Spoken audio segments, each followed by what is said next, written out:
Buenas noches con todos. Vamos a continuar con el capítulo de uveitis intermedia y esta vez hablaremos de aquellas que se asocian a esclerosis múltiple y también a sarcoidosis.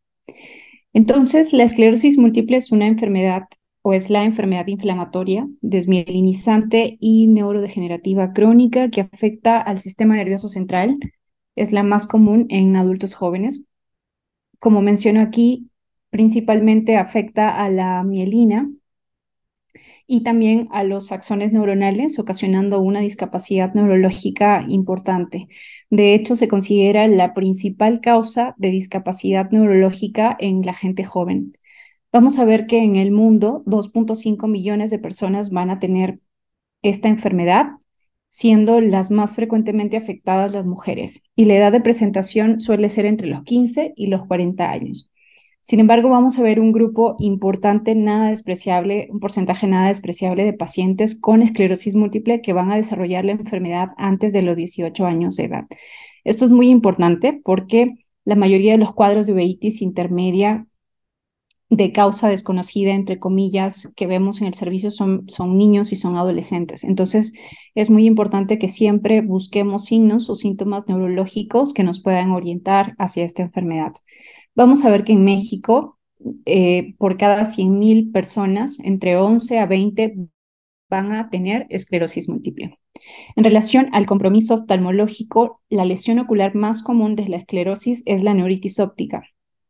Incluso se menciona que un 25% de los pacientes con esclerosis múltiple debutan como una neuritis óptica y el 70% van a presentar un episodio de neuritis óptica en toda su vida. En relación a la uveitis, la prevalencia de la misma en esclerosis múltiple es muy variable. Hay algunos reportes que refieren hasta un 30%. Y de todos los subtipos de uveitis, el más comúnmente relacionado con esclerosis múltiple es la uveitis intermedia. ¿Cuál es la etiopatogenia de la esclerosis múltiple? En realidad, esto todavía no está bien dilucidado, pero se cree que hay una base inmunológica de fondo. Se asocian algunos factores de riesgo, como las latitudes septentrionales. Se habla de que personas que viven más al norte, sobre todo donde hay una menor exposición al sol, lo cual se correlaciona con una deficiencia de vitamina D, podrían tener mayor riesgo de desarrollar esta enfermedad. Porque aparte sabemos, aunque no está tan dilucidado del todo, el déficit, o bueno, la vitamina D es un factor importante para el control del sistema inmune. Entonces, esto sí podría influir en el desarrollo de la enfermedad, aunque como les menciono, no hay una real evidencia científica al respecto, porque dar vitamina D, pues no mejora para nada ni el pronóstico ni evita que se desarrolle esta enfermedad. Los antecedentes familiares también son es otro factor de riesgo, el tabaquismo, pero uno de los más importantes es la coinfección con virus de Epstein-Barr, que tiene mucho que ver con la fisiopatología de la esclerosis. Se cree que la mielina, que es eh, es la principal diana en esta enfermedad, tiene cierto mimetismo molecular con el virus de Epstein-Barr, quiere decir que comparten muchas proteínas en común, que hace que el sistema inmune se confunda y lo asuma como un antígeno y de este modo desencadene una serie de procesos inflamatorios que terminen destruyendo la mielina y los axones neuronales y todo este cuadro de degeneración neurológica o de discapacidad neurológica. Entonces, todo inicia por la activación de las células T que van a estar a nivel periférico, a nivel de los ganglios linfáticos. Estas células T se adhieren hacia el endotelio vascular a través de una serie de proteínas como el CD5 y CD20 y por mecanismos que tampoco se conocen con exactitud, la barrera hematoencefálica que se ve alterada en esta enfermedad, pues hace que pasen las células T hacia el sistema nervioso central, donde empiezan a liberar una serie de citoquinas proinflamatorias que junto con los anticuerpos liberados por las células plasmáticas empiezan a destruir a la mielina. Entonces, sabemos que las vainas de mielina son muy importantes en este proceso de transmisión de los impulsos eléctricos entre las neuronas. Y cuando estas están dañadas, o el impulso eléctrico se hace mucho más lento o simplemente pues no se da la transmisión del impulso nervioso. Dependiendo de la zona del sistema nervioso central que se afecte, es que vamos a encontrar una serie de manifestaciones clínicas sistémicas presentes en esta enfermedad. Por lo general inicia con fatiga o con deterioro cognitivo, ya sea con alteraciones, falta de memoria, falta de juicio, falta de atención. Los pacientes pueden presentar disfagia, trastornos musculoesqueléticos como debilidad, espasmos, alteraciones en la sensibilidad como hipoestesias, parestesias, entre otros. Y dentro de las manifestaciones oftalmológicas, cuando se llega a afectar el nervio óptico, pues se manifiesta como una neuritis óptica. Como ya mencionaba, esta es la principal o la causa, la manifestación oftalmológica más común en esta enfermedad. Pero, ¿qué ocurre en pacientes con uveitis? Sí, en teoría, la esclerosis es una enfermedad desmielinizante y sabemos que las neuronas de la retina son no mielinizadas. Entonces, la uveitis intermedia en estos pacientes es una manifestación de la esclerosis múltiple o simplemente son trastornos que están coincidiendo en un mismo tiempo. Entonces, aquí es importante mencionar que tanto el ojo como el sistema nervioso central son órganos inmunológicamente privilegiados. Esto quiere decir que están protegidos por una serie de barreras que evita el contacto con algunas moléculas que podrían, del sistema inmune, que podrían desencadenar cuadros inflamatorios importantes en estos órganos. Y estas barreras están dadas, en el caso del sistema nervioso central, por estas uniones estrechas que hay entre las células endoteliales de la vasculatura que recubre el cerebro. Y en el caso del ojo, pues ya sabemos que las barreras hematorretinianas son la externa y la interna, está dada en el caso de la externa por estas uniones. Estas son las occludens que unen a las células del epitelio pigmentario de la retina, y en el caso de la hematorretiniana interna vienen a ser las uniones que contactan o que unen a las células endoteliales que reviste la vasculatura que forman los plexos intrarretinianos. Entonces, en estos cuadros inflamatorios se ha visto que hay una alteración de esta barrera, de estas barreras. ¿Por qué? Pues tampoco se conoce con exactitud. ¿Y por qué es que se produce uveitis en esclerosis múltiple? En realidad hay estudios o hay una serie de hipótesis. Mencionan que hay una serie de factores de riesgo en común para ambas enfermedades. Por ejemplo, que ambas pueden estar desencadenadas por agentes infecciosos, y lo otro es que tienen un riesgo genético compartido. Se ha visto que en ambas puede haber expresión de algunos genes, como el antígeno leucocitario humano DR15 o el DR51, y también se ha visto algunos polimorfismos, o bueno, que se ha visto que en pacientes que tienen esclerosis múltiple y que tienen algunos polimorfismos, ellos tienen un mayor riesgo de desarrollar uveitis intermedia o uveitis en general. También se ha visto que tanto el ojo como el cerebro o el sistema nervioso central expresan antígenos de reacción cruzada, y uno de ellos es la restina, que es una proteína fijadora de calcio que se encuentra tanto a nivel del sistema nervioso como también a nivel de los segmentos externos de los fotorreceptores. Entonces, la activación, o mejor dicho, esta proteína podría expresarse como un antígeno que desencadene un cuadro inflamatorio tanto a nivel cerebral como a nivel ocular. También se ha visto que hay poblaciones similares de células inmunológicas y citoquinas proinflamatorias que están implicadas en el desarrollo de ambas enfermedades. ¿Y cuál de las dos ocurre primero? ¿Qué es lo más común? ¿Que se presente primero la uveitis? ¿Que se presente primero la esclerosis? En realidad, los datos son muy variables. Hay un estudio publicado en el British Journal of Ophthalmology en el año 2015, donde mencionan que más del 50% de los pacientes que formaron parte de su estudio desarrollaban esclerosis múltiple después de haber presentado un cuadro de uveitis. Y en un estudio publicado en el mismo año, pero en otra revista, encontraron todo lo contrario, más bien que casi el 50% de los pacientes con uveitis desarrollaban antes el diagnóstico de esclerosis múltiple. ¿Y esto por qué es relevante? ¿O cuál es la relevancia clínica de esto? Es que, bueno, este es un estudio publicado recientemente el año pasado, que aunque incluye una serie pequeña de pacientes, tiene resultados que son muy lógicos y muy importantes. Este estudio hizo una comparación entre pacientes que tenían esclerosis múltiple y que no desarrollaron uveitis, y versus pacientes que tenían uveitis antes de desarrollar la esclerosis múltiple, encontrando que aquellos que desarrollaron uveitis antes del diagnóstico de esclerosis múltiple tenían un mejor pronóstico neurológico. Y esto tiene mucha importancia porque es una, o sea, nosotros como oftalmólogos podríamos ante un paciente que presente una uveitis intermedia, podríamos o deberíamos indagar en la sintomatología o signos neurológicos que puedan presentar y de este modo podríamos hacer un diagnóstico mucho más precoz pues también brindarle un tratamiento mucho más oportuno en caso tengan esta enfermedad, o sea, la esclerosis. Y esto también va a influir mucho en el pronóstico neurológico del paciente.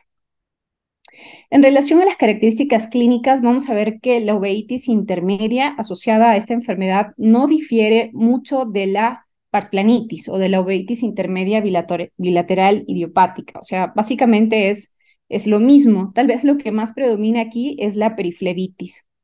También puede cursar con bolas de nieve, bancos de nieve, aunque los bancos de nieve no son exclusivos de la pars planitis, sí se presentan con más frecuencia en pacientes que tienen pars planitis en comparación con el resto de las uveitis intermedias. Entonces, puede tener también un compromiso del segmento anterior, en cuyo caso vamos a observar unos precipitados retroqueráticos gruesos, por lo general en grasa de carnero. Es una enfermedad también bueno, en un porcentaje bajo en realidad puede presentar nódulos en el iris, también cinequiante, es una enfermedad cinequiante. Y como les mencionaba, las características clínicas de la uveitis intermedia no difieren de las pars planitis. Entonces vamos a ver las bolas de nieve, que como sabemos son cúmulos de células inflamatorias, que por gravedad sobre todo se van hacia la cavidad vítrea inferior. Y bueno, vemos aquí en la imagen también el revestimiento vascular de las venas, sobre todo a nivel de la retina periférica. Esta enfermedad es más común en mujeres 15 a 45 años de edad, en promedio 30 años. Se trata de una uveitis crónica que por lo general afecta ambos ojos. Ya mencionaba que puede tener o no compromiso del segmento anterior y la mayoría cursa asintomático, como son las parsplanitis también. O sea, sobre todo en niños, siempre debemos hacer un adecuado fondo de ojo, valorando bien la periferia de la retina en busca de estos signos clínicos. Cuando ya presentan manifestaciones clínicas, pues refieren miodesopsias, visión borrosa o fotofobia. Aquí tenemos esta fotografía del fondo de ojo de un paciente, el ojo izquierdo de un paciente, donde vemos las bolas de nieve. En el sector inferior se ve un discreto envainamiento vascular periférico que no es tan evidente clínicamente, pero en la fluorangiografía, que viene a ser el estudio de imagen que más nos ayuda en el diagnóstico de la uveitis, pues vemos esta hiperfluorescencia por filtración a nivel de la vasculatura retiniana periférica, principalmente venosa. También vemos a estas zonas de hipofluorescencia por bloqueo correspondientes con las bolas de nieve. Tenemos otra imagen también de pacientes con periflebitis. Vemos el envainamiento vascular periférico venoso, ¿no? En relación a las manifestaciones clínicas de la esclerosis, mencionaba que la forma más frecuente de presentación es con debilidad y también estos pacientes pueden presentar alteraciones sensoriales, ya sea parestesias, pueden presentar también disminución de la sensibilidad, sobre todo a nivel de los miembros inferiores. Hay un signo que es el signo de Lermit, donde se le pide al paciente que flexione el cuello y tienen como la sensación de una descarga eléctrica a nivel de la columna y a nivel de los miembros inferiores, que es un signo altamente sugestivo de esta enfermedad. En relación a los criterios de diagnóstico, vamos a ver que el SAN en el año 2021 hace una serie de modificaciones de estos criterios ya previamente presentados, donde pues menciona que primero debemos tener una uveitis intermedia con todo lo que implica la misma. Vamos a ver celularidad en el vítreo o Haze vítreo. Si es que hay compromiso de la cámara anterior, en realidad es menor que el compromiso en la cavidad vítrea propiamente dicha y no deben haber lesiones de retinitis ni de coroiditis. Y el segundo criterio es que haya evidencia de la esclerosis múltiple, en cuyo caso se usan los criterios de McDonald para hacer el diagnóstico. Obviamente hay que descartar Otras causas de uveitis intermedia, como son las grandes simuladoras, como sífilis, tuberculosis también, la enfermedad de Lyme, siempre y cuando también el paciente tenga algún contacto epidemiológico que nos oriente hacia esta enfermedad. Y obviamente sarcoidosis, que es otra causa de periflebitis y de uveitis intermedia. Principalmente nos apoyamos de las imágenes de tórax, ¿no? Básicamente una radiografía de tórax, en cuyo caso vamos a encontrar algunos signos altamente sugestivos como las adenopatías ciliares bilaterales. Estos son los criterios de McDonald, que en realidad no vamos a entrar mucho en detalle. Quienes nos ayudan, obviamente, a hacer el diagnóstico de la esclerosis van a ser los neurólogos, pero básicamente el criterio se basa en el examen de imagen, en el cual se va a demostrar diseminación de las lesiones desmielinizantes en el sistema nervioso central, ya sea en espacio o en tiempo, como vamos a ver aquí, en esta imagen. Entonces, la imagen en la resonancia magnética va a depender mucho de la secuencia de la resonancia en la cual veamos estas lesiones. En el caso de las secuencias T2, vamos a ver imágenes más hiperintensas, ¿no? Como mencionaba, el criterio es que avancen, se extiendan en tiempo y se extiendan en espacio. Vemos cómo es que se incrementó de tamaño. Y no solamente afecta, inicialmente involucra la sustancia blanca, sino que en la medida en que se va extendiendo la inflamación, también llega a comprometer a la sustancia gris. Entonces vamos a encontrar estas lesiones a nivel periventricular, yuxtacortical. Podemos verlo, estos son los dedos de Dawson, que son también uno de los signos de resonancia muy característicos de esclerosis. También podemos ver estas lesiones desmielinizantes a nivel de la médula. Y en el caso de las secuencias T1 de resonancia, pues se van a ver más bien hipointensas, como aquí. Otro de los aspectos importantes y en realidad uno de los más importantes como como en el abordaje en general de las uveitis es la elaboración adecuada de una historia clínica en búsqueda de la sintomatología neurológica que pueda presentar el paciente. En algunas ocasiones se puede solicitar, se puede realizar una punción lumbar en búsqueda de bandas oliclonales en el líquido cefalorraquídeo. No olvidarnos siempre de hacer la interconsulta con neurología. Obviamente, ellos son los que hacen finalmente el diagnóstico de la esclerosis, ¿no? Y una pregunta importante es, entonces, a los pacientes que tienen uveitis intermedia, ¿debemos solicitarle de forma rutinaria una resonancia para descartar esclerosis? Y pues claramente la respuesta es no, a menos que el paciente tenga síntomas neurológicos en las cuales sospechemos de que pueda presentar esta enfermedad, o si es que vamos a iniciar terapia biológica específicamente con anti-TNF-alfa, como adalimumab o como infliximab.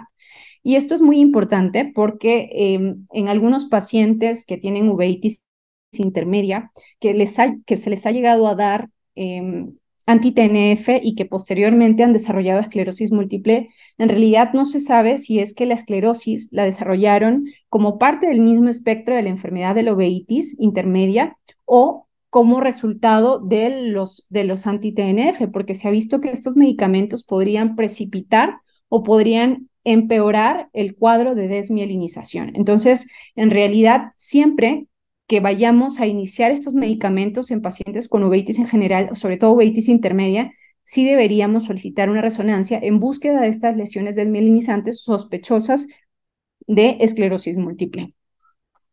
El tratamiento es variable de acuerdo a una serie vamos a tener una serie de escenarios, por ejemplo, pacientes que tienen esclerosis y que no tienen historia de uveitis intermedia o que no la desarrollen o que no tienen sintomatología, mejor dicho. Entonces, en ese caso es importante que pasen una valoración oftalmológica, ¿no?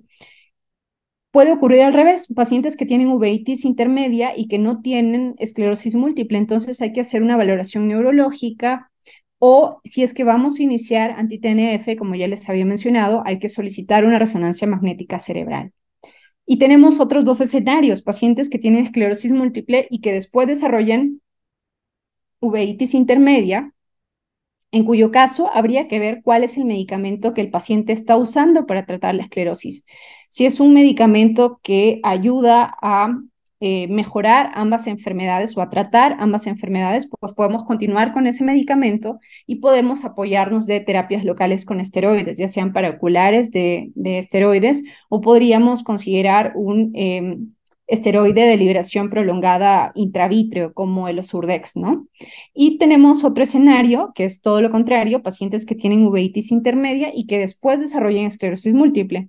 En este caso, si el paciente nuevamente está ya siendo tratado con anti-TNF, debemos suspenderlo y pues coordinar siempre con neurología para ver cuál es el tratamiento más adecuado para el paciente. De igual forma, recordar que si el paciente tiene esclerosis múltiple y nunca ha usado farme, el hecho de que desarrolle una uveitis intermedia no es una indicación absoluta para iniciarlos. Esto difiere del tratamiento de la parsplanitis, donde veíamos que en los actuales criterios del tratamiento se inicia conjuntamente corticoides con inmunosupresores. En cambio, aquí no. Aquí hay que valorar la uveitis intermedia si es que inicialmente me responde a esteroides y si es que realmente tiene indicación a farmes. Pero el hecho de que desarrolle una uveitis en el contexto de un paciente con esclerosis no es indicación absoluta o no implica la necesidad de usar un fármaco modificador de la enfermedad. Esto de aquí ya lo había mencionado, esto también. Y por último, dentro de los medicamentos que más han demostrado mejorar el cuadro inflamatorio, tanto para la esclerosis múltiple como para la uveitis intermedia, se mencionan los que están aquí, principalmente el interferón beta, el acetato de glatiramer, dentro de los antimetabolitos, que son los que más empleamos en uveitis, los que mejor van para esclerosis son micofenolato y azatioprina. Otro medicamento que también empleamos son los anti-CD20 como el rituximab. Rituximab ha demostrado ser muy bueno para el tratamiento de ambas enfermedades. Entonces, este es un cuadro que resume el tratamiento general para esclerosis múltiple. Lo que he resaltado son los medicamentos que en teoría van mejor para ambas enfermedades. Hay que tener cuidado con otros medicamentos que se pueden emplear en el tratamiento de esclerosis múltiple, que también podrían mejorar el cuadro inflamatorio ocular, pero se ha reportado, como el fingolimod, en algunos estudios que pueden ocasionar algunos efectos adversos oculares, como edema macular, aunque el porcentaje realmente de esta complicación es muy, muy bajito. Entonces, los puntos claves para terminar esta primera parte. Sabemos que la principal manifestación de esclerosis es la neuritis óptica. Hasta un 25% de los pacientes con esclerosis debutan con neuritis. La uveitis más común asociada a esclerosis múltiple es la intermedia. El cuadro clínico de la uveitis intermedia asociada a esclerosis es muy parecida a aquella que no se asocia a esclerosis. Sin embargo, se menciona que los cuadros de uveitis intermedias asociadas a esclerosis, el primer episodio sí tiene un tiempo mucho más corto. Lo malo es que tiende a recurrir mucho en el tiempo. Otro aspecto importante es que siempre debemos indagar en sintomatología neurológica que el paciente, en pacientes que tengan uveitis intermedia bilateral sin una causa conocida, para tratar de descartar esta enfermedad de esclerosis múltiple, sobre todo en niños o en pacientes que tengan menos de 18 años o más de 15 años y sobre todo si son mujeres. No olvidarnos de solicitar resonancia magnética si es que los pacientes tienen manifestaciones clínicas neurológicas o si es que le voy a iniciar con terapia biológica, específicamente con los anti-TNF. El tratamiento igual está basado en el uso de esteroides y agentes inmunomoduladores similares a otras uveitis intermedias. Y nunca olvidarnos el manejo interdisciplinario, en este caso con neurología, para poder hacer el diagnóstico y para poder dar el mejor tratamiento para el paciente. Esa es la primera parte, doctor. No sé si tenga algún comentario antes de pasar al tema de sarcoidosis. Ok, ¿y vas a pasar un caso clínico? No. De Ya sarcoidosis, terminamos, ¿no? sí, De esclerosis. esclerosis. Bueno, sí, yo creo que esos, los puntos que mencionaste al final, pues Ujú. son determinantes para quien sea que vea un paciente con uveitis intermedia. Yo creo que en la experiencia que tenemos, habitualmente todos los pacientes que empiezan con una uveitis intermedia, después de los 15, 16 años, 17 años de edad, tenemos que pensar y descartar todas las enfermedades que mencionaste, primordialmente la esclerosis múltiple. Entonces, y a veces hay pacientes que tienen esclerosis múltiple sin manifestaciones sistémicas, pero ya lo podemos evidenciar en una resonancia magnética nuclear. Entonces, mi consideración es que a un paciente mayor de 16 años que empieza con esclerosis múltiple, con uveitis intermedia, disculpen, sin síntomas sistémicos de esclerosis múltiple, sí hay que tal vez hacerle una resonancia magnética porque ya podemos tener lesiones que nos orienten al diagnóstico definitivo y desde el principio podemos interconsultar con el neurólogo para un mejor manejo de los pacientes. Tenemos que acordarnos también que muchas veces los pacientes con uveitis intermedia pueden tener años después los primeros signos sistémicos y síntomas sistémicos de esclerosis múltiple. Yo recuerdo muy bien a un niño que empezó con una parsplanitis a los 6, 7 años de edad y a los 18 años de edad empezó con síntomas neurológicos, de tal manera que los padres del paciente lo llevaron al neurólogo, se le hizo una resonancia por los síntomas sistémicos muy evidentes de un problema seguro de esclerosis múltiple y se encontraron un gran número de placas desmielinizantes en el sistema nervioso central. Entonces, no hay que olvidar que el paciente puede pasar 6, 8, 10 años tal vez en que tenga un síntoma sistémico o al revés. Puede empezar primero con la manifestación de la esclerosis múltiple y años después puede tener uveitis intermedia, ¿no? No solamente uveitis intermedia, también es importante que recuerden algo que mencionaste al principio. Podemos tener una uveitis anterior granulomatosa en los pacientes con uveitis asociada a esclerosis múltiple.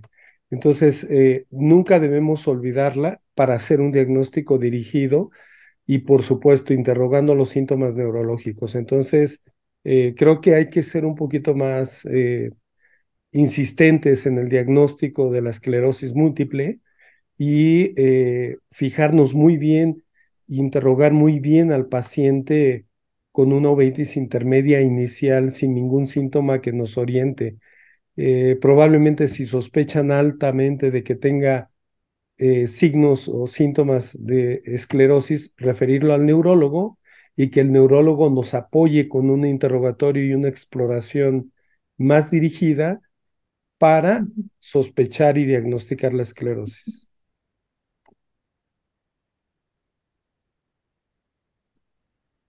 Ok, Muy bien, sí. Marita. Yo creo que, bueno, no sé si podemos continuar con el siguiente tema o quieres mencionar algo.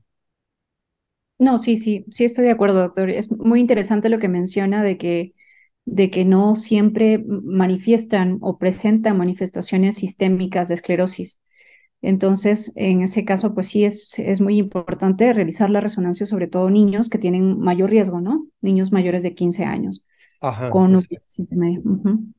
Sí, Y creo yo que es. considero cualquier persona mayor con inicio de uveitis intermedia, sí hay que hacer Sí, resonancia desde el principio, aunque no tenga síntomas neurológicos de esclerosis múltiple. Muy sí, bien. de acuerdo. Vamos a seguir con el tema de sarcoidosis. Ujú. Sí, bueno. Respecto a la sarcoidosis, sabemos que esta es una enfermedad multisistémica, va a afectar a casi todos los órganos del cuerpo.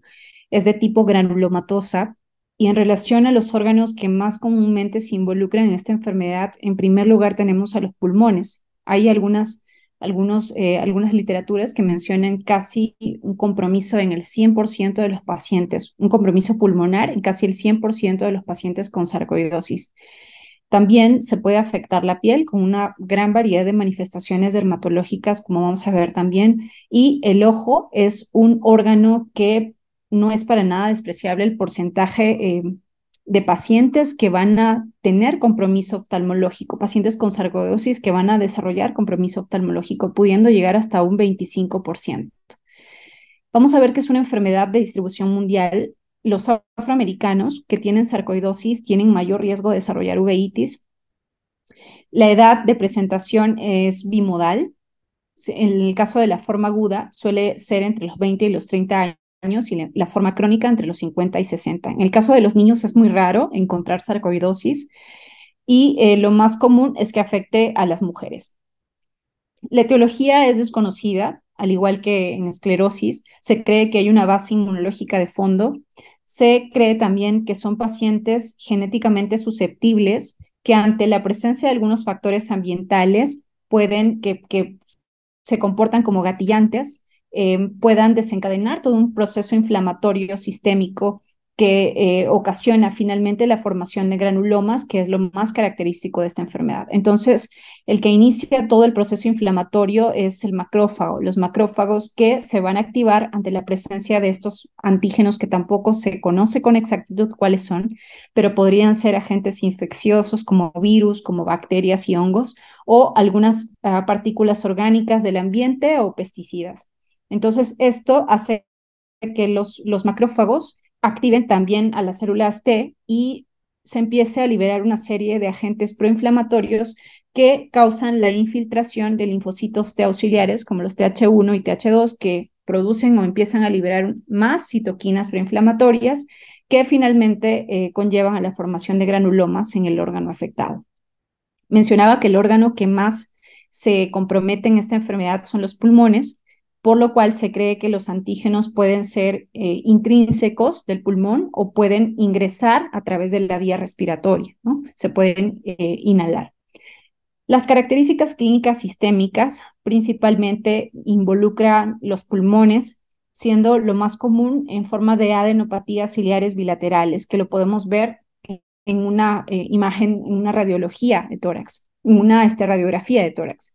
En el caso de la afectación de la piel, podemos encontrar el eritema nodoso. Vamos a ver ya las afectaciones oftalmológicas en pacientes con sarcoidosis. Puede cursar también con lesiones del sistema nervioso central.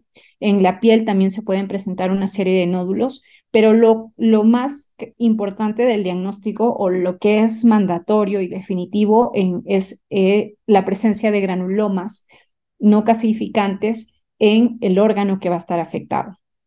Sin embargo, no siempre es necesario hacer una biopsia, aunque lo ideal es que sí. Van a haber algunas formas de la enfermedad donde son altamente sugestivas de sarcoidosis o son muy específicas de sarcoidosis, como es el síndrome de Lofgren, que cursa con la clásica triada de adenopatías ciliares bilaterales, eritema nodoso y también la periarteritis de tobillo. Tenemos otras manifestaciones clínicas sistémicas como paniculitis, lupus pernio, que también es una forma clásica de la enfermedad en la fase aguda. Vemos cómo se ven estas lesiones tipo placas eritematosas, principalmente a nivel de la punta de la nariz y cómo post-tratamiento terminan por resolverse. En algunas ocasiones se pueden presentar lesiones muy parecidas a la psoriasis, tipo placas descamativas en distintas regiones del cuerpo. El Workshop Internacional de Sarcoidosis Ocular menciona una serie de criterios para hacer el diagnóstico. Vamos a ir desligando cada uno de ellos para entenderlos. Pero de forma general, lo que quiero mencionar aquí es que el primer criterio se refiere a un cuadro compatible con una uveitis granulomatosa, en el cual debemos descartar otras causas de uveitis granulomatosas, como las grandes simuladoras, sífilis, TB. En segundo lugar, las manifestaciones clínicas intraoculares de sarcoidosis ocular, que ya vamos a ver, y también involucra otros aspectos que están basados o otros criterios que están basados en imágenes de tórax y también estudios de laboratorio. Entonces, el primero de los criterios respecto a las manifestaciones oftalmológicas de sarcoidosis es en forma de una uveitis anterior. De hecho, la uveitis anterior granulomatosa es la forma más común de sarcoidosis ocular, con todo lo que implica la misma, la presencia de precipitados retroqueráticos gruesos en grasa de carnero, que sobre todo se dirigen hacia el sector inferior de la córnea, la presencia de nódulos en el iris, ya sean nódulos de Keppe o de Busaca. Otro de los criterios es la presencia de nódulos en la malla trabecular o sinequias que tienen esta característica de ser de base ancha o se les llama en forma de tienda de campaña. Ambos aspectos se se une en un mismo criterio debido a que se cree que uno puede ser como consecuencia del otro, o sea, resuelve un granuloma y se cree que podría esta resolución después evidenciarse simplemente en forma de una sinequia, como una secuela del cuadro inflamatorio. Bueno, otro de los aspectos clínicos de sarcoidosis ocular es la uveitis intermedia, propiamente dicha, con todo lo que involucra este cuadro, con la presencia de bolas de nieve que muchas veces adoptan la forma de collar de perlas, que sobre todo se asientan en la cavidad vítrea inferior. Otro aspecto u otro criterio de sarcoidosis ocular son las múltiples lesiones corioretinianas periféricas, que histológicamente y clínicamente son muy parecidos prácticamente son lo mismo que los nódulos de Allen-Fuchs vistos en BKH y vistos en oftalmía simpática. Tal vez en sarcoidosis son un poquito más grandes y en algunos casos se ven así como esta imagen, que son como múltiples y en algunos casos incluso coalescen. Se cree que estos nódulos o estas lesiones son producto de la alteración del epitelio pigmentario de la retina, pero básicamente es afectación granulomatosa o pequeños granulomas a nivel de la coroides que alteran de forma adyacente o al EPR subyacente y ocasiona la formación de estas lesiones a nivel de la retina. En algunas ocasiones podemos verlas amarillas, activas, y en otras ocasiones ya las vemos atróficas, que nos podrían confundir con huellas de láser, ¿no? Uno de los aspectos clínicos más importantes de esta enfermedad es la periflebitis. Si hablamos de vasculitis, aquellas enfermedades que van a afectar las venas son BSET, son esclerosis múltiple y sarcoidosis, principalmente esas. Entonces, la periflebitis se caracteriza por clínicamente verse como un envainamiento vascular, segmentario, obviamente afectando a las venas, que muchas veces tiene esta disposición o como engoteo de cera de vela, se le llama. Esto es altamente sugestivo de sarcoidosis. Siempre debemos descartar esta enfermedad ante un paciente con estas características. Y otro aspecto que también se menciona en este criterio es que a veces puede haber presencia de un macroaneurisma retiniano en el contexto de un ojo inflamado. Y esta última parte de en un ojo inflamado es muy importante porque podemos encontrar también macroaneurismas en pacientes que no tengan ningún cuadro inflamatorio. Pero para hablar de sarcoidosis tiene que haber un cuadro de inflamación, básicamente vitreitis asociada, ¿no? Otro aspecto dentro de los criterios diagnósticos es la presencia de nódulos o granulomas a nivel del disco óptico, o también podemos encontrar nódulos coroideos solitarios que pueden simular muchas veces tumores coroideos, en cuyo caso pues hay que ayudarnos de algunos exámenes de imagen que nos podrían ayudar a hacer el diferencial, ¿no? Con otras posibles diagnósticos, sobre todo la ecografía de modo AL estandarizada. Este examen nos puede ayudar a hacer la diferencia o hacer el diagnóstico. Otro de los criterios es la bilateralidad, el compromiso de ambos ojos. En algunas ocasiones puede que un ojo sí manifieste clínica o mejor dicho, sea el más afectado y puede que el otro ojo aparentemente no tenga ninguna manifestación. Y para esto es que nos ayudan mucho los exámenes de imágenes. Uno de los más importantes para valorar la periflebitis es la fluorangiografía, ¿no? Donde vamos a evidenciar esta hiperfluorescencia por tensión vascular en la zona del envainamiento venoso y en algunas ocasiones por la misma vasculitis se va a ver una hiperfluorescencia por filtración. Podemos encontrar también edema del disco óptico en pacientes con sarcoidosis. El verde indocianina es otro estudio que nos ayuda sobre todo a valorar mejor la coroides cuando hay presencia de granulomas en la coroides, porque hay formación de complejos autoinmunes que bloquean la indocianina, entonces hace que la imagen se vea más bien hipocianescente. En el caso de la autofluorescencia, también nos puede evidenciar una zona hiperautofluorescente porque se produce una alteración en el metabolismo del EPR adyacente a la zona del granuloma. Otro estudio importante es la tomografía de coherencia óptica, sobre todo en la modalidad de imagen de profundidad mejorada, el EDI-OCT, que nos permite valorar el engrosamiento de la coroides. Una forma de diferenciarla, por ejemplo, de BKH o de oftalmía simpática, es que el engrosamiento de la coroides en estas enfermedades es mucho más difusa. En cambio, en la sarcoidosis es prácticamente limitada a la zona del granuloma. En algunas ocasiones, como vemos aquí, también se pueden asociar a desprendimientos de la retina serosos adyacentes a la zona del granuloma. La OCTA, donde también vamos a ver a nivel de la vasculatura coroidea cómo es que se ven algunos silencios o algunos espacios donde hay una perfusión disminuida, que en la medida en que se da tratamiento termina por mejorar. Aquí les quería comentar el caso de una paciente que hemos tenido en el servicio, que tenemos en el servicio. Es una paciente de 31 años sin ningún antecedente de importancia que nos refería a disminución progresiva de la visión en el ojo derecho, aquí es el ojo derecho de 2 meses de evolución. La visión mejor corregida del ojo derecho era de 20/200 y en el izquierdo de 20/40 y la presión intraocular en la primera consulta estuvo bien. En realidad en todo el proceso siempre estuvo bien. Clínicamente, el segmento anterior del ojo derecho no evidenciaba ningún hallazgo. Sin embargo, en el ojo izquierdo sí se veía la presencia de sinequias posteriores y también veíamos unos precipitados retroqueráticos gruesos en grasa de carnero, centrales y sobre todo localizados en el sector inferior.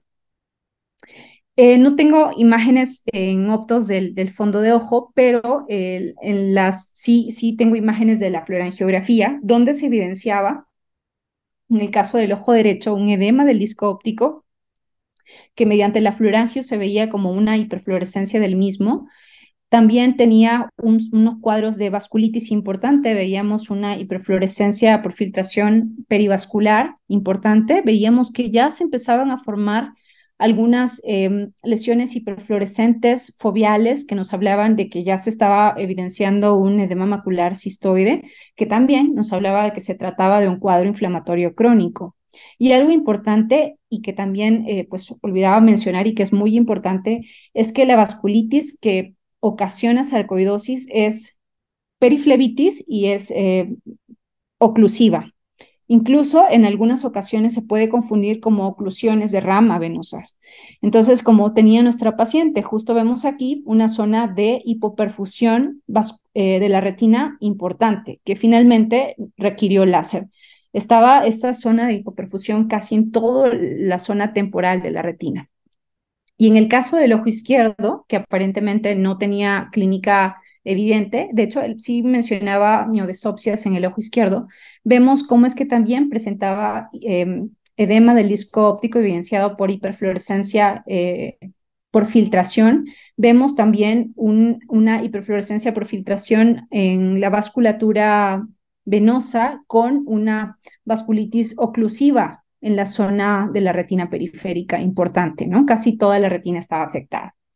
Como parte del abordaje diagnóstico de nuestros pacientes, siempre descartamos las dos grandes simuladoras, que son sífilis y TB, por lo cual solicitamos un PPD que salió negativo, un BDRL negativo, y le solicitamos también FTA a todos los pacientes de inicio, el cual también salió negativo.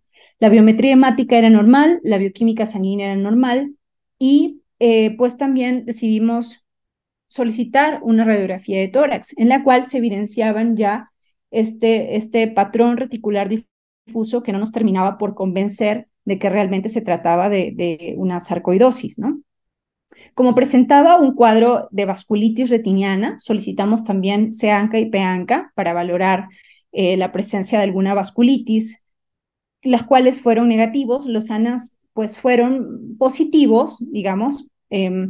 También otra de las causas importantes de uveitis intermedias asociadas a vasculitis es la enfermedad de Lyme, por lo cual solicitamos anticuerpos para borrelia. Aparte, la paciente provenía de una zona de Texas, ¿no? Que es altamente endémica de borrelia, entonces los resultados fueron negativos. Entonces, ante este cuadro y ante esta radiografía de tórax, solicitamos también una tomografía para poder tener el diagnóstico un poquito más claro. Y también decidimos solicitar otros laboratorios como ECA y lisosima. Efectivamente, la ECA estaba en 75 y la lisosima estaba en 12.5, que son como que valores arriba de lo normal. Y en la tomografía se evidenciaba o lo reportan como una zona de fibrosis pulmonar difusa de predominio apical. Finalmente, junto con neumología y posteriormente con reumato, hicimos el diagnóstico de sarcoidosis. Aparte, algo importante que no mencioné es que este paciente mencionaba que tenía algunas lesiones nodulares dolorosas múltiples a nivel de miembros inferiores que eran compatibles con eritema nodoso. Entonces, todo nos apuntaba hacia el diagnóstico de sarcoidosis, que pues no necesitó, la verdad, hacer una biopsia, pero clínicamente cumplía criterios. Esta es la imagen después ya como parte del seguimiento de la paciente. Le iniciamos tratamiento con inmunosupresores. Actualmente está con azatioprina, 100 miligramos diario. Le pusimos láser en la zona correspondiente a la zona de hipoperfusión de la retina. Sin embargo, todavía se evidencia algo de hiperemia en el disco óptico y en la fluorangiografía todavía se ve un patrón de vasculitis. Esta es una fluorangio que recién le hemos realizado a la paciente como hace 2 semanas. Y en el ojo izquierdo, aunque aparenta estar bien, también se ve un poco de hiperemia del disco óptico y en la fluorangiografía de igual forma se ve un patrón de vasculitis importante. Entonces, pues a este paciente en la actualidad todavía seguimos como en el proceso del tratamiento de ella. Le hemos solicitado un nuevo perfil de inmunosupresión con la finalidad de incrementar la dosis del tratamiento inmunosupresor. Incluso en el ojo izquierdo se evidencian ya algunas lesiones hiperfluorescentes petaloide que ya se están formando, o sea, ya están formando un edema macular cistoide, ¿no? Dentro de otras manifestaciones de sarcoidosis, no hay que olvidarnos también de evaluar la glándula lagrimal, en la cual también podemos evidenciar granulomas sarcoideos. Hay que valorar la conjuntiva, donde también podemos encontrarlos. Y bueno, este es un paciente que tiene justo estas lesiones dermatológicas que finalmente fueron sarcoideas justo en la zona de los párpados, ¿no? En relación a los criterios de clasificación de sarcoidosis, el SAM propone estos que implica, en primer lugar, que el paciente tenga una uveitis granulomatosa compatible con todo lo que ya les había mencionado y que también tenga evidencia de sarcoidosis, ya sea demostrada por la biopsia del tejido que está afectando, por lo general es el pulmón, o que tenga una imagen de tórax compatible, siendo el signo más característico la adenopatía iliar bilateral. Y obviamente hay que descartar otras enfermedades que también sean causas de uveitis granulomatosa, como sífilis y como tuberculosis principalmente. En relación a los criterios laboratoriales e imagenológicos, el IWOS en el año 2007 mencionaba estos criterios. Ya el más importante era la evidencia de la adenopatía iliar bilateral demostrada por radiografía de tórax. Anteriormente se hablaba de un PPD negativo en un paciente que antes tenía el valor de PPD positivo por esta reacción de anergia que pueden tener los pacientes con sarcoidosis. Sin embargo, en el año 2019 el IWOS hizo algunas modificaciones y en la actualidad el criterio es que tenga un PPD negativo o un valor de IGRA negativo, simplemente con la finalidad de descartar tuberculosis, que puede ser una enfermedad que se manifieste con una uveitis granulomatosa. Los niveles de ECA elevados, los niveles de lisosima sérica elevados, y lo que agregó el IWOS en el año 2019 son estos otros criterios. Se ha encontrado que pacientes con sarcoidosis pueden tener una elevación de la relación de CD4-CD8 sérica y también, perdón, a nivel del lavado broncoalveolar, y también se ha evidenciado un incremento de la relación de CD4-CD8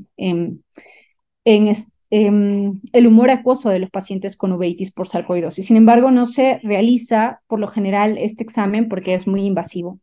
También se puede evidenciar algunos cambios anómalos en la gammagrafía con galio, la linfopenia, que sobre todo se asocia a enfermedades de sarcoidosis mucho más severas, y otros cambios compatibles con sarcoidosis que involucren ya no necesariamente las adenopatías ciliares bilaterales, sino que involucren el parénquima. Y para eso nos ayudan mucho los radiólogos y los neumólogos.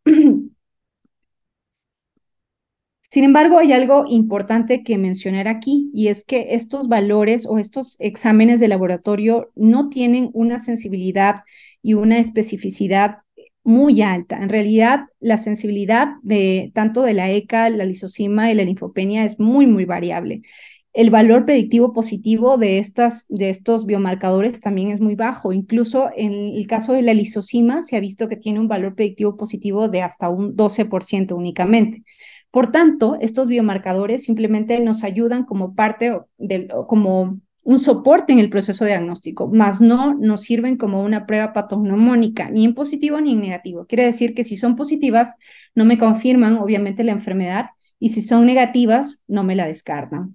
Sin embargo, hay un biomarcador muy importante que es los valores elevados de receptor de interleuquina 2, que es una prueba diagnóstica en realidad que no está tan disponible, pero se ha visto que esta tiene un alto valor predictivo negativo. Quiere decir que cuando está negativa, es muy probable que el paciente no tenga sarcoidosis, o mejor dicho, el paciente no tiene sarcoidosis. Se ha visto que el valor predictivo negativo es muy cercano al 100%.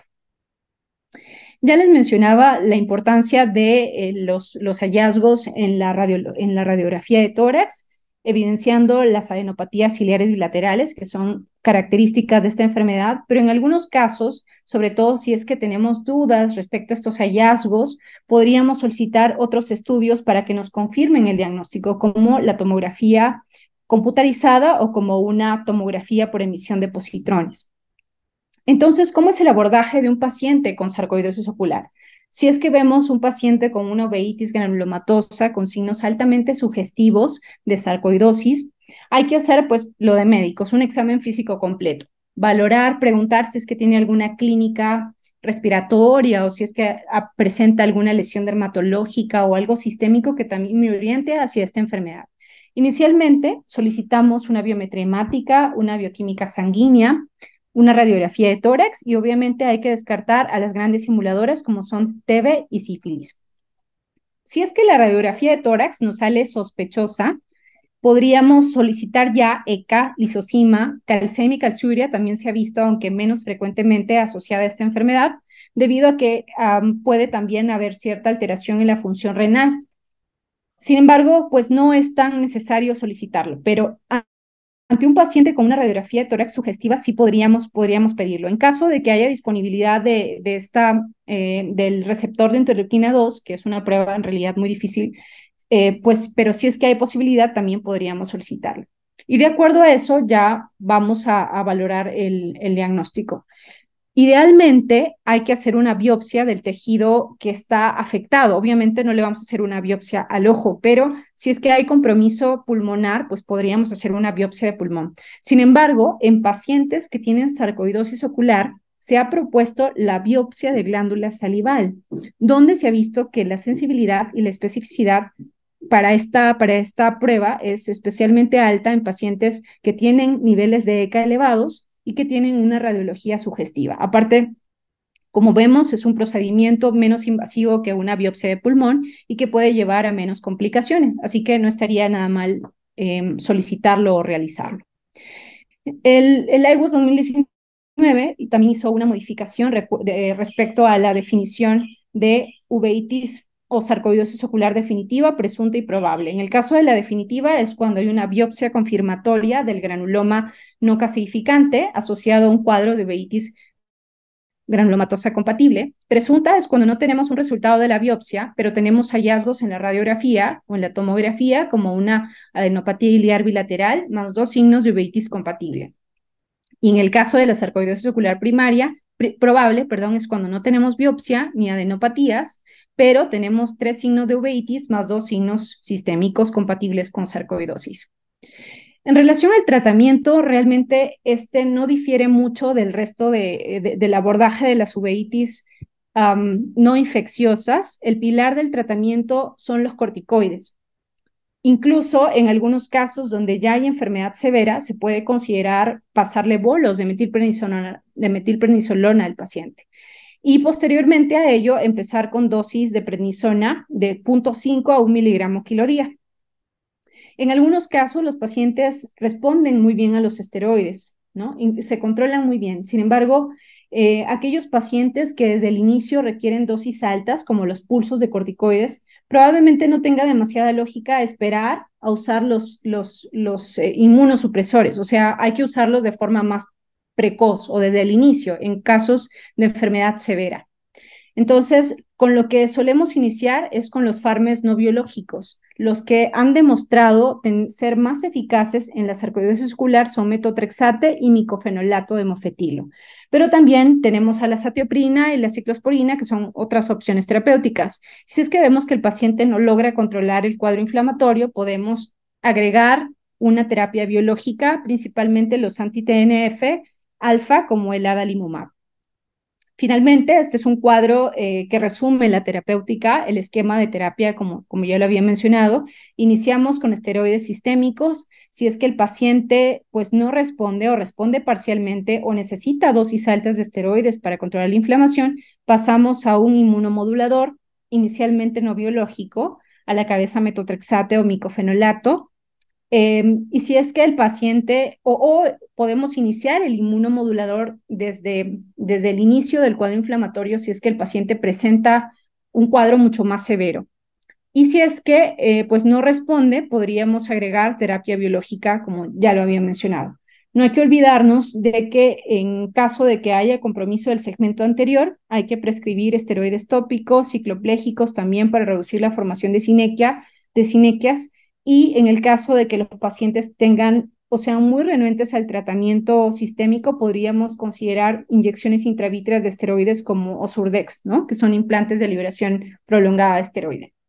En el caso de la vitrectomía, se indica si es que persiste la opacidad vítrea o si es que el paciente ya desarrolla otras complicaciones secundarias a la inflamación.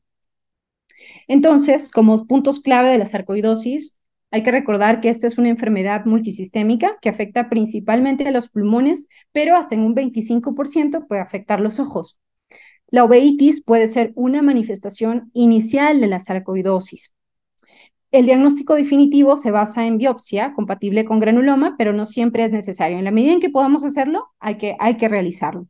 Pero si no, hay que fijarnos de los otros criterios que les había mencionado. Importante, todo paciente que presente uveitis intermedia, que sobre todo sea adolescente o que tenga más de 15 años, como mencionaba el doctor, hay que descartar esclerosis múltiple, pero también hay que descartar sarcoidosis, sobre todo si tienen cuadro ocular compatible, como la periflebitis.